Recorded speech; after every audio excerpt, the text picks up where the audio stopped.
So I did a lesson plan that is called I'd Like Some Syrup on My Zan Cakes.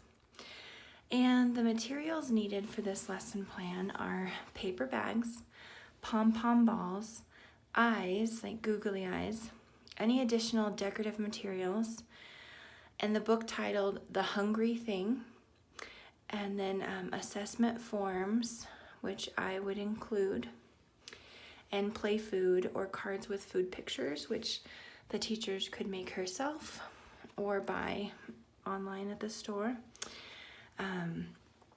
The instructional objective or goal is the students will be able to perform phonemic manipulation tasks by adding or deleting a particular phoneme and regenerating a word from the remainder of the word.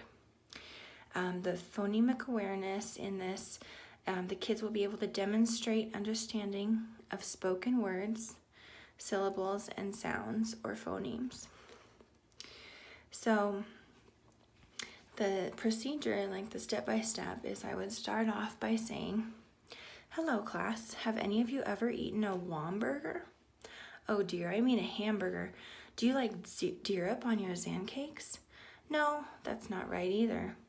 "Well, today we are going to learn about a big word called phonemic manipulation. This means that we change the beginning sound of a word." And then I will go on to take a few minutes to read a few pages of the book, The Hungry Thing, by Jan Slepian and Ann Seidler. So the step-by-step activity would go.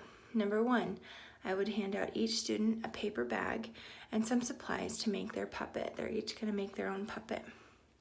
I will then read from the book as the students will start creating their puppets. So they'll be doing their art and just getting creative and having fun while they're listening to the book.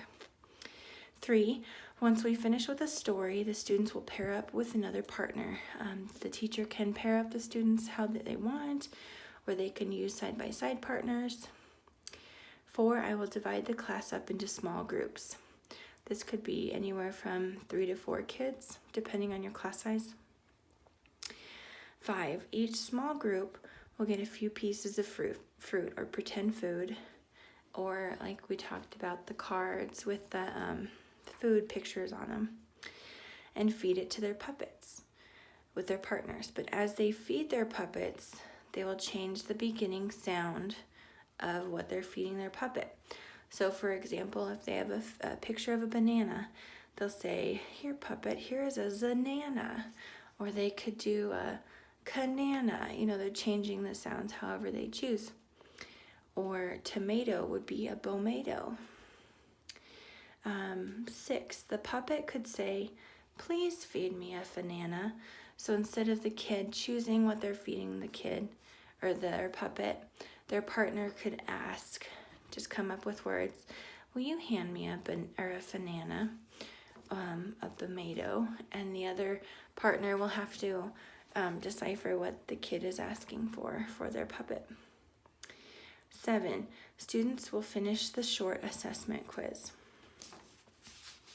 So my evaluation and assessment will be formal and informal. It will take place throughout our reading and lesson. I will observe them as I walk around to their groups and use phonemic manipulation with their groups. I will take notes on who is catching on quickly and who is struggling. The formal assessment will be a paper activity I hand out once we've finished our group work. This will be kind of like a matching quiz. Different sounds, like take this word and put in the letter H, put in the letter F, and see if the kids can do it correctly.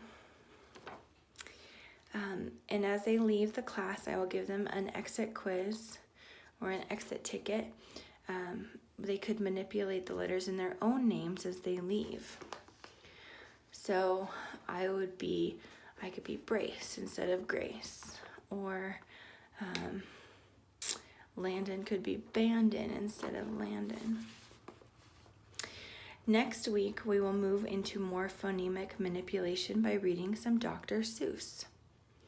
Since he is very creative in his writing and creating words of his own, the class could then start creating their own nonsense words like Dr. Seuss, using what they've learned from this lesson. This lesson does not focus on letter sound phonics and how they correspond in reading, but instead we're focusing on the ability to hear and manipulate phonemes.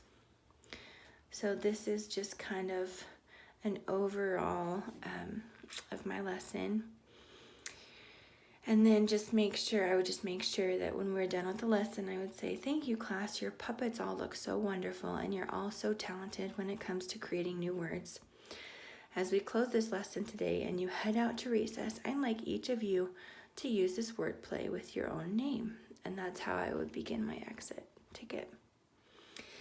Some questions or comments I could say to the kids were, how did you know that your partner's puppet was asking for a banana when they said fanana?